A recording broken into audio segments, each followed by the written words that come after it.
오늘 전능자의 그늘 아래 사는 자라는 제목으로 함께 은혜 나누려고 하는데요. 우리 좌우 옆 사람과 함께 이렇게 한번 인사 나눴으면 좋겠습니다. 우리 전능자의 그늘 아래 삽시다. 이렇게 한번 인사 나누겠습니다. 우리 전능자의 그늘 아래 삽시다. 아멘. 아멘. 사랑하는 성도 여러분, 지난주 우리는 부활하신 예수님께서 실패와 좌절의 자리에 있었던 누구를 찾아오셨죠? 베드로를 찾아오셨죠. 그리고 밤새도록 그물을 내렸지만 한 마리도 잡지 못한 그 빈배의 베드로에게 하나님이, 예수님이 찾아가셨고, 정말 그 죄책감과 자책에 사로잡힌 베드로에게 네가 나를 사랑하느냐, 이렇게 3번에 걸쳐서 그에게 다시 한번 물으시고 또 사명을 주셨습니다. 내 양을 먹이라, 내 양을 치라. 빈배에서 주님의 그 은혜를 경험한 베드로가 이제 사명자로 서는데, 사명자의 인생 가운데 평안함만이 있었을까요? 베드로의 이 남은 모든 여정, 인생 가운데 그 평안함만 있었을까요? 그렇지 않았어요. 부름받은 사명자의 길 앞에는 여전히 거친 풍랑이 있었고, 사단의 공격도 있었고, 예측할 수 없는 인생의 광야가 있었습니다. 사명자에게 이런 삶은 피할 수 없는 현실입니다. 그런데 오늘 우리가 읽은 이 시편 91편, 이 말씀의 배경이 되는 인생이 있는데 바로 모세입니다. 모세의 삶도 이 베드로와 삶과 동일했어요. 신학자들은 이 시편 91편, 이 모세의 시편인 90편과 쌍을 이루는 시편으로 보고 있습니다. 신명기 32장에 모세의 노래가 나오는데, 그 나오는 이제 표현과 단어들이 시편 이 91편에도 계속 반복되고 있어요. 여러분, 모세의 인생을, 모세의 평생을 여러분들 한번 생각해 보셨으면 좋겠어요. 그의 인생은 늘 불안의 연속이었습니다. 사명자로 그가 부름받았던 때가 몇 세였는지 아십니까? 80세였어요. 80세. 네. 하나님 앞에 부름받았던 그때, 부름을 받고 사명을 띠고 애굽으로 돌아갈 때 그는 불안했어요. 나일강의 트라우마가 있는 애굽으로 다시 돌아가는 그 두려움, 피하고 싶은 애굽왕 바로와의 재회, 조금만 두려우면, 조금만 또 어려우면 반항하는, 그리고 또 하나님 앞에 막 불순종하는 백성들, 언제 들이닥칠지 모르는 광야의 여러 가지 위험들. 모세는요, 일평생 주님 앞에 서는 그날까지 늘 이렇게 피하고 싶고 접하고 싶지 않은 불안을 매일매일 마주하며 살아야 했습니다. 그런데 신기한 건 모세는요, 이런 삶의 환경에서 좌초되거나 함몰되거나 무너지지 않았다라는 거예요. 그가 불안이 밀려올 때마다, 그가 어려움이 생길 때마다 그가 하는 일이 있었어요. 뭐였는지 아십니까? 기도였어요. 기도. 전능하신 하나님의 그 그늘 밑으로 숨는 거예요. 오늘 설교의 제목이 전능자의 그늘 아래 사는 자입니다. 사명을 품고 세상으로 나아가는 우리도 오늘 말씀처럼 전능자의 그늘 아래 거하며 날마다 이기는 백성들이 되어야 할 줄 믿습니다. 오늘 말씀을 통해 이 은혜의 원리를 한번 살펴보고자 합니다. 첫 번째로는요, 전능자의 그늘 아래 산다는 것은요, 오직 피난처 되신 하나님께 피하여 기도하는 것입니다. 하나님 앞에 피해야 된다는 거예요. 피난처 되신 하나님 품으로. 본문 1절과 2절을 다 함께 읽어보겠습니다. 시편 91편 1절로 2절입니다. 다 같이 읽겠습니다. 시작. 지존자의 은밀한 곳에 거주하며 전능자의 그늘 아래 사는 자여, 나는 여호와를 향하여 말하기를 그는 나의 피난처요 나의 요새요 내가 의뢰하는 하나님이라 하리니. 성도 여러분, 인생의 위협과 불안이 찾아올 때 승리하는 성도와 또 무너지는, 같은 사건을 만났을 때 무너지는 세상 사람의 결정적인 차이가 여러분들 어디 있는지 아십니까? 그것은요, 세상 사람들은 무엇을 피할까, 무엇을 피할 것인가에 초점이 맞춰져 있다면 우리는 어디로 피할까 생각하는 사람들이라는 거예요. 세상 사람들은 불안이 찾아오면 문제 자체를 피하려고 도망가거나 날 지켜줄 만한 세상의 사람과 돈, 썩은 동아줄들을 찾아 헤매죠. 그러나 하나님의 사명자, 하나님의 사람들, 백성들은요, 무엇을 피할까? 어떻게 하면 내 인생에 고난이 없을까를 생각하는 사람들이 아니라 나의 완벽한 피난처는 하나님이시다. 하나님 품으로 피하는 자. 이것이 바로 성도의 정체성입니다. 특별히 1절을 유심히 한번 보십시오. 지존자의 은밀한 곳에 거주하며 전능자의 그늘 아래에 사는 자여 라고 표현하는데, 여기서 아주 중요한 밑줄을 100번, 그리고 별표를 진짜 100번 그려야 될 부분이 있어요. 뭐냐면요, 거주하며 사는 자라는 거예요. 거주하며 사는 자라는 이 단어의 의미가 아주 중요한데, 히브리어 원어로 보면 이 표현은 휴가 때 잠시 들르는 어떤 펜션이나 호텔처럼 잠시 일시적으로 방문하는 휴식 개념을 말하고 있지 않다라는 거예요. 거주하다라는 야샤브라는 이 히브리어 원어는요, 그곳에 그냥 아예 주민등록을 이전해 놓고 영구히 정착하여 산다라는 개념을 가지고 있어요. 그러니까 그분의 다스림을 잠깐 받는 게, 뭐 응급실에 잠깐 들려서 내가 보호를 받고 내가 치료를 받는 어떤 그런 개념이 아니라 그 안에 거한다, 산다. 제가 이제 8월 21일 되면 이제 경찰서에 방문해서 손가락 지문을 다 찍으면서 이제 거주 등록을 이제 하게 되는데, 거주한다, 잠깐 이태리를 방문한다가 아니라 여기서 산다라는 개념이에요. 이 밤을 지내며 내 생명과 안식을 온전히 맡기는 상주하는 거처, 홈을 의미합니다. 오늘날 수많은 크리스천들이요, 하나님과의 관계를 이 거주한다, 산다라는 개념으로 여기지 않는 모습이 종종 나타나요. 하나님과의 관계를 그냥 게스트, 방문객 정도로만 이제 여기는 삶의 모습이 종종 나타난다는 거예요. 일상에서는, 평소에서는 내 힘과 내 지식, 세상의 방법대로 살아가다가 인생에 감당할 수 없는 풍랑이 불고 또 그 안에서 불안해질 때면 그제서야 응급실 찾듯 하나님을 잠시 방문하여 기도하는 그런 모습이 있다라는 거죠. 성경이 말하는 사명자는 하나님을 비상대피소 정도로 여기는 사람이 아니에요. 피난처 대신 하나님 품에 거처를 두고 주님의 그 그늘 아래 주민등록을 두고 상주하며 사는 사람이 바로 하나님의 사람들인 줄 믿습니다. 여러분, 모세를 보십시오. 모세가 언제 하나님을 나의 피난처, 나의 요새, 나의 의뢰하는 하나님이라고 고백할 수 있었습니까? 관념적인 신학 지식이 아니었어요. 그의 인생은요, 미디안 광야 40년 동안 왕족의 스펙을 다 내려놓고 호렙산 떨기나무 아래서 하나님의 은밀한 그늘을 경험했어요. 시내산 40일 동안 먹지도 마시지도 않으며 하나님의 영광이 가득한 그 구름 속에서 하나님과 교제했습니다. 백성들은 진에 머물렀지만 모세는 항상 하나님과 친구처럼 대면하며 이야기했던 그 은밀한 회막의 그늘에 늘 있었던 사람이에요.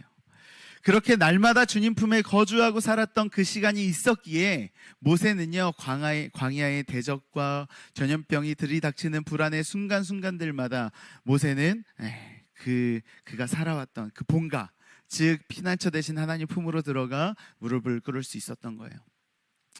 여러분, 사단 마귀가 사명자를 무너뜨리는 가장 교묘한 전략이 여러분 무엇인지 아십니까?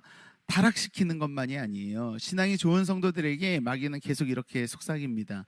최선을 다해야지, 열심히 살아야지. 건강해 보이는 메시지인 것도 같아요. 그런데 기도 없이 자기의 열심만 내면 어떻게 됩니까?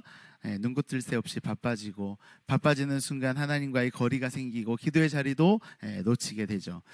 기도 없이, 하나님과의 그 사귐 없이 최선을 다하는 인생은요, 결국 내 힘으로 살다가 피곤해지고 하나님의 뜻과 상관없는 허공만 치는 중먹질만 하다가 허망하게 그 인생을 낭비하게 되는 거예요. 그렇게 우리는 너무 바쁠수록 기도의 자리에, 그리고 또 하나님의 그 그늘 아래 더 머물러야 합니다. 내 삶의 그 거주지, 그 주민등록을 전능자의 그늘 아래에 두어야 한다는 거예요. 날마다 주님 품에 피해야 합니다. 여러분, 한국 교회사에 참 아름다운 위대한 또 스승 선배들이, 신앙 선배들이 참 많은데요, 제가 그 중에 참 너무 이분의 삶을 볼 때마다 감동이 되고 참 너무 은혜가 되는 이제 한 분이 있는데 바로 손양원 목사님이에요. 여순 사건 당시 사랑하는 두 아들 동인이와 동신이를 안재선이라는 청년의 총탄에 한나란 씨에 잃었어요. 눈앞이 캄캄해지고 인생이 송두리째 무너져 내리는 그 비극과 불안의 현장이었습니다. 그러나 손 목사님이요, 장례식장에서 하나님 앞에 9가지의 감사의 제목을 고백했어요. 그리고 이 주일에 1만 원의 감사헌금을 하나님 앞에 드렸습니다.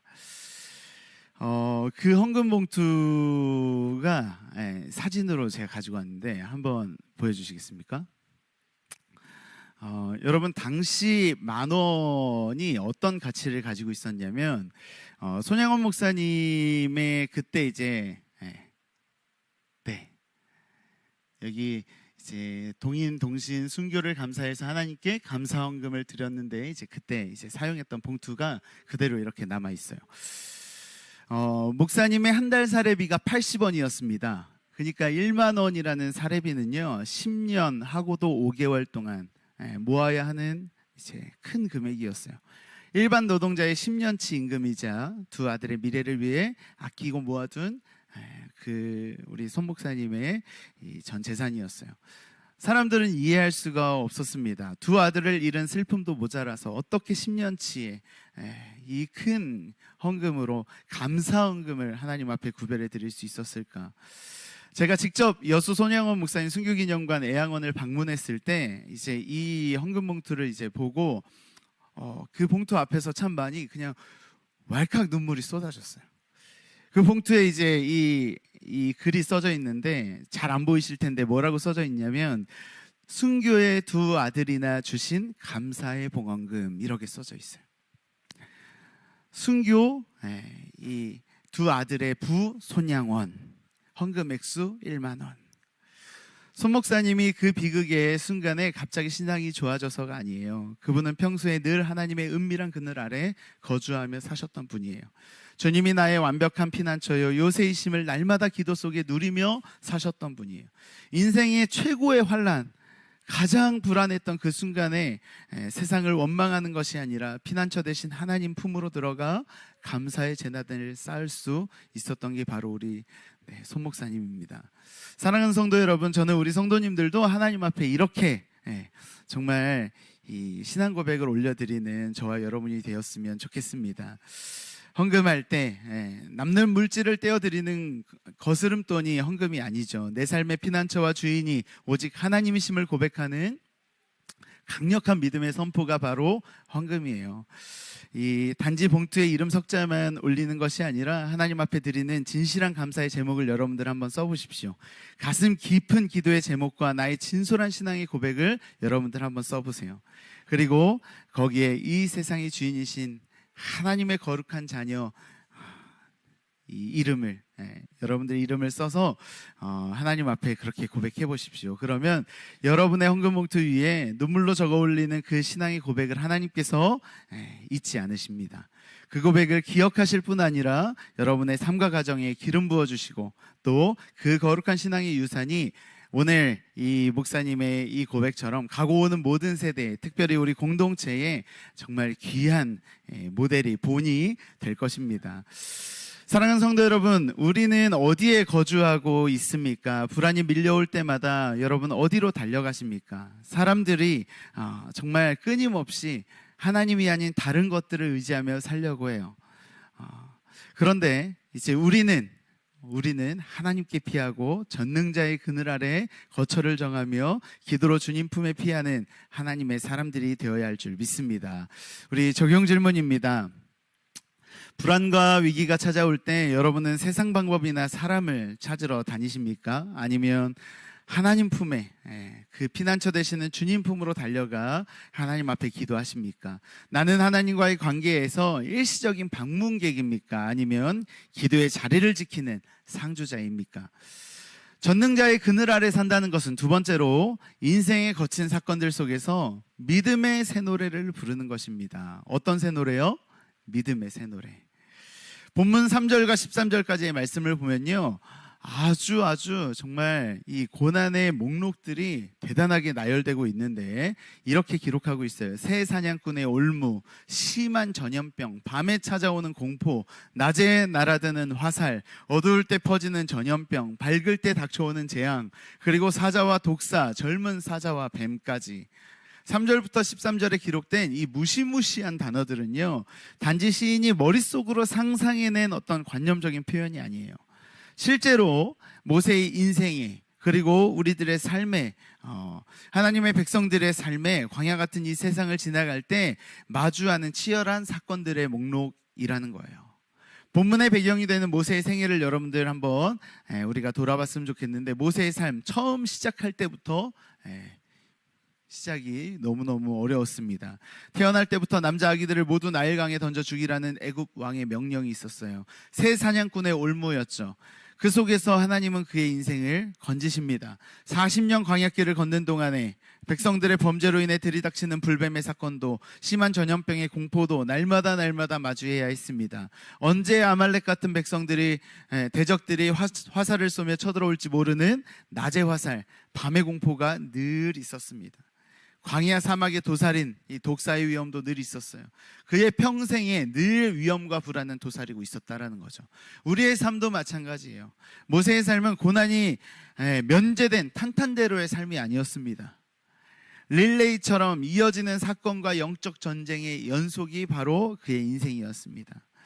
지난주 부활하신 주님께 사명을 받아 다시 세상 바다로 노를 저어 나아간 베드로의 삶은 어떠했습니까? 제자들의 삶의 역시도 핍박, 감옥, 채찍, 그리고 순교의 잔이 기다리고 있었습니다. 오늘 우리 신앙인들의 삶도 마찬가지예요. 고난이 없을 거다, 주님 이렇게 말씀하시지 않으세요. 예수 그리스도를 믿고 사명을 받고 살아간다는 것은 삶의 문제와 사건들이 사라지는, 씻은 듯이 없어지는 것을 이야기하지 않아요.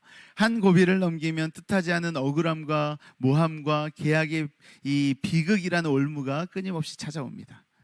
느닷없이 내 몸과 가족을 위협하는 질병과 전염병을 마주할 때도 있어요. 경제적인 위기와 자녀의 문제와 대적들의 공격이라는 밤의 공포와 낮의 화살이 우리를 계속 위협합니다. 좌우에 1000명이 그리고 10,000명이 이 도사리고 있다라는 거예요. 세상의 비극을 보며 우리는 문득 덜컥 또 불안해지기도 해요. 그렇다면 이처럼 거친 사건들이 끊임없이 우리 인생에 들이닥칠 때 전능자의 그늘 아래 사는 사명자는 어떤 반응을 보이며 살아가야 하는가? 불안에 사로잡혀 세상을 원망하고 불평하는 삶을 살아야 하는가? 그렇지 않다라는 거예요. 하나님의 보호하심을 찬양하는 믿음의 새 노래를 불러야 한다고 오늘 이 모세는 이야기하고 있습니다. 본문 4절을 다 같이 한 번 더 읽어보겠는데요. 우리 한번 믿음의 노래이니까 같이 한 목소리로 크게 읽어보겠습니다. 시작. 그가 너를 그의 깃으로 덮으시리니 네가 그의 날개 아래에 피하리로다. 그의 진실함은 방패와 손방패가 되시나니. 9절로 12절까지도 같이 읽어보겠습니다. 시작. 네가 말하기를 여호와는 나의 피난처시라 하고 지존자를 너의 거처로 삼았으므로 화가 내게 미치지 못하며 재앙이 내 장막에 가까이 오지 못하리니 그가 너를 위하여 그의 천사들을 명령하사 내 모든 길에서 너를 지키게 하심이라. 그들이 그들의 손으로 너를 붙들어 발이 돌에 부딪히지 아니하게 하리로다. 아멘. 세상은 재앙과 위협을 보며 두려워하고 떨지만 전능자의 그늘 아래 거하는 성도는요, 이렇게 그 현장에서 고백한다는 거예요. 입술을 열어 담대히 이렇게 고백한다는 거예요. 주께서 나를 그의 깃으로 덮으십니다. 주님의 신실하심이 나의 완벽한 방패가 되십니다. 여호와는 나의 피난처이십니다. 이 고백이 바로 광야길을 걸어가는 성도가 세상을 향해, 사단 마귀를 향해 선포하는 합당한 고백이자 승리의 새 노래가 된다는 거죠. 이 믿음의 찬송을 선포할 때요, 하나님께서는 그의 천사들을 명하사 사명자의 발이 돌에 부딪히지 않도록 붙들어 주신다고 약속하세요. 여러분, 학생이 시험을 칠 때 문제를 전혀 모르면 불안하죠. 하지만 교사가 앞서 여러 가지 이거 시험에 반드시 나온다 체크해 별표에 이렇게 해서 정말 미리 그 문제에 대해서 알려주고 해답에 대한 그 답도 우리가 암기하고 들어간 시험은요, 아무리 난이도가 높아도요, 두렵지가 않아요. 오히려 자신감이 있죠. 성도가 부르는 새 노래는 문제가 안 나타나게 해주세요, 문제가 없어지게 해주세요, 시험이 사라지게 해주세요가 아니라 이 문제의 정답과 최종 승리는 이미 결론이 나 있습니다. 주님께서 이미 이기신 싸움입니다. 이런 해답지를 쥔 자의 여유로운 선포가 바로 우리 입술의 고백이어야 된다라고 하나님 말씀하시는 거예요. 1956년에 에콰도르의 가장 야만적이고 잔인하기로 소문난 아우카 부족에게 복음을 전하러 갔던 29살 청년 짐 엘리엇 선교사님을 여러분들 기억하십니까? 책으로도 나왔죠. 전능자의 그늘이라는 책으로도 나왔고 영화로도 있습니다. 엔드 오브 스피어라고 해가지고 이제 창끝이라는 영화로도 이제 이 선교사님의 삶이 이렇게 우리에게 조명이 되어졌는데, 이 29살 청년 짐 엘리엇은요, 명문대를 졸업했어요. 그것도 수석으로 졸업했습니다. 세상의 안락함과 안정을 얼마든지 누릴 수 있었던 사람이었어요. 그런데 그는 사자와 독사, 날아드는 화살과 창끝이 기다리는 그 위험한 아우카 부족의 땅을 향해 복음을 들고 들어갑니다. 사람들은 그를 향해 바보라고 외쳤어요. 왜 그런 위험한 곳에 가서 인생을 낭비하냐 라고 말했습니다. 그런데 짐 엘리엇 선교사님이 시편 91편 1절 말씀을 가슴에 품고 이렇게 고백하는데, 뭐라고 그의 인생 가운데 이렇게 그 일기장에 이렇게 기록이 되어져 있는데, 뭐라고 기록되어졌냐면 이렇게 고백되어져 있어요. 영원한 것을 얻기 위해 영원하지 않은 것을 버리는 자는 결코 바보가 아닙니다. 다시 말씀드려요. 영원한 것을 얻기 위해 영원하지 않은 것을 버리는 것은, 그런 자는 결코 바보가 아닙니다. 그의 일기장을 바탕으로 쓰인 책의 제목이 바로 91편 1절에서 따온 전능자의 그늘이에요. 짐 엘리엇과 5명의 선교사들은요, 비록 그 땅에서 부족원들의 창에 맞아 순교합니다. 하나님은 그들의 고백과 찬송을 그냥 헛되게 하지 않으셨어요. 훗날 그들의 아내들이 그리고 자녀들이 다시 그 부족을 찾아가서 복음을 전합니다. 아우카 부족 전체가 예수 그리스도를 믿게 되었고, 짐 엘리엇을 창으로 찔러 죽였던 그 부족원이 목사가 되어 구속사의 놀라운 그 하나님의 역사들을 함께 써내려간 인물이 됩니다. 사랑하는 성도 여러분, 인생의 거친 사건과 위협 앞에 여러분들 안주하려고 하지 마세요. 고난이 없는 휴양지만을 찾아 헤매지 마십시오. 사명자에게 가장 안전한 곳이 있다면 고난이 전혀 없는 세상의 안락함이 아니라 화살이 날아들고 전염병이 창궐해도 주님의 그 날개 아래 있는 전능자의 그늘이 바로 가장 안전한 곳입니다. 여러분의 삶에 뜻하지 않은 인생의 사건들이 들이닥칠 때 여러분들 두려움에 침묵하거나 원망하지 마세요. 주님이 나의 방패이시며 주께서 천사를 보내 나를 붙드신다 라는 이 믿음의 새 노래, 구원의 새 노래를 여러분들 선포하시기를 주님의 이름으로 축원합니다.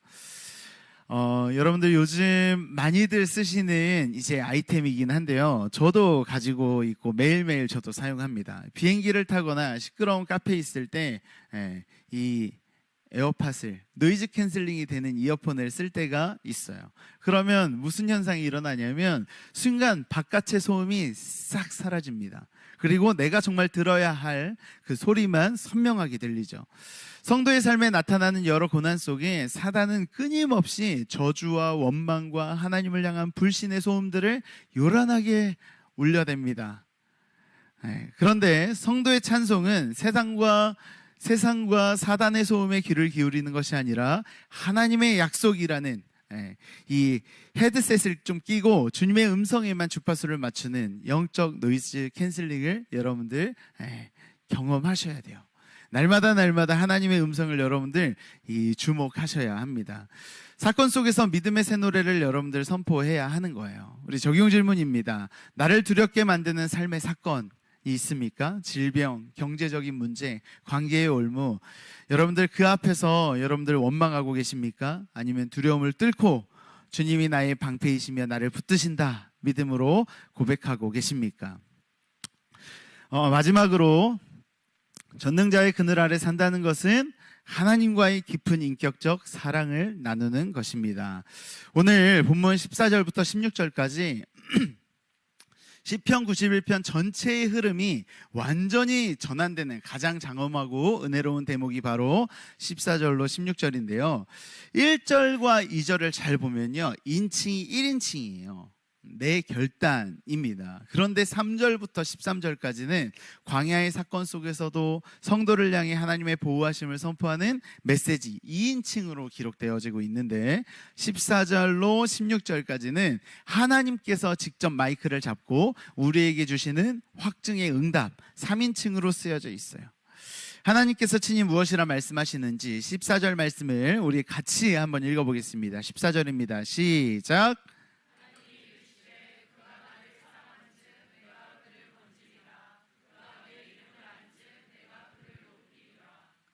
아멘. 이 성도 여러분, 1대지와 2대지를 거쳐오면서 우리는 하나님 품으로 피하라, 믿음의 새 노래를 선포하라, 이렇게 두 도전을 들었는데, 그렇다면 도대체 이것이 우리로 하여금 환난 중에도 하나님 품에 끝까지 거주하게 만드는, 또 무엇이 거친 사건 속에서도 굴하지 않고 찬송을 부르게 만드는 동력이 되는지 한번 우리가 살펴봐야겠어요. 하나님은 그 비결을 단 한 구절로 정리하시는데 이렇게 말씀하시는 거예요. 그가 나를 사랑한즉, 그가 내 이름을 안즉. 하나님께서 사명자를 환난에서 건지시고 그를 위험에서 높여주시는 결정적인 기준이 있다면 바로 이거 두 개라는 거예요.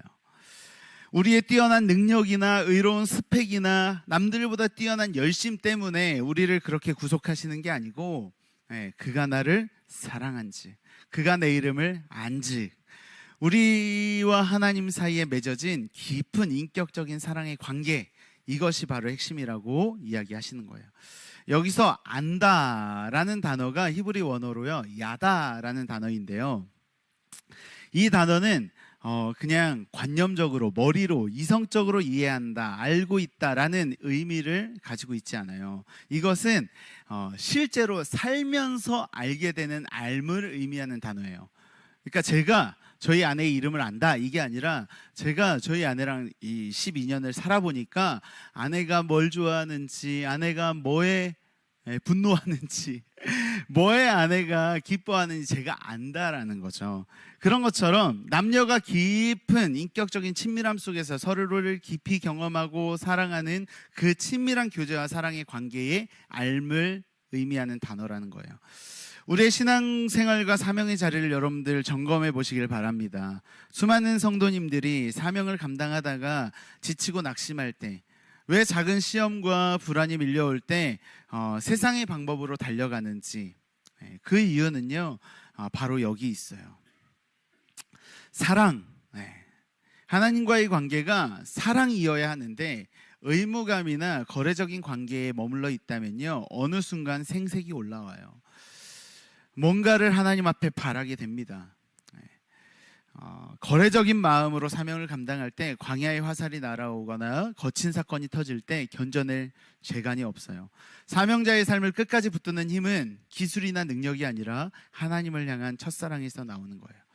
오늘 이 말씀, 그리고 지난주 말씀 한번 잘 떠올려 보셨으면 좋겠어요.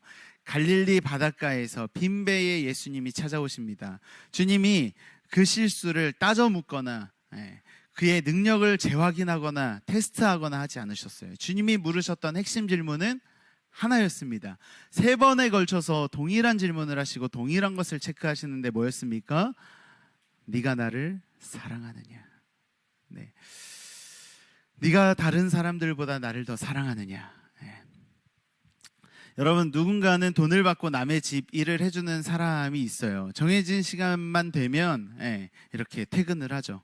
그리고 생각했던 것보다 조금만 힘들어도 불평이 나옵니다. 그러나 자기 가족을 위해 일하는, 음식을 만들고 청소를 하는 어머니는요, 밤늦게까지 일을 해도요 불평하지 않아요.